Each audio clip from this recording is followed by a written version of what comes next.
Aujourd'hui, mardi 17 octobre, Macron dit soutenir Israël qui doit se défendre, mais toujours dans le respect du droit international, le droit humanitaire. On va vérifier ça ensemble, est-ce qu'ils le font ?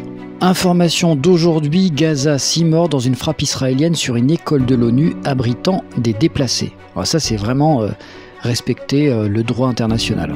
On connaît la rengaine israélienne, ça va être de dire oui mais le Hamas se cache dans les écoles. Oui, mais ça c'est l'école de l'ONU, sinon tu es en train d'insinuer que l'ONU est complice du Hamas.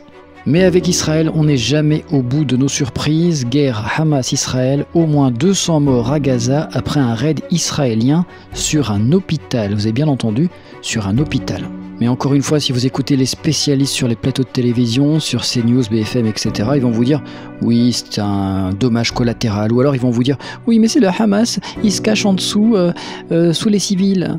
Donc ce serait toujours de la faute du Hamas, y compris lorsque l'aviation israélienne appuie sur le bouton pour envoyer le missile.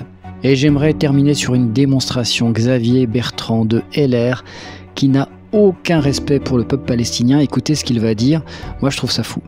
Regardons les choses telles qu'elles sont. Il y a eu un massacre en Israël comme on n'en a pas connu depuis l'Holocauste.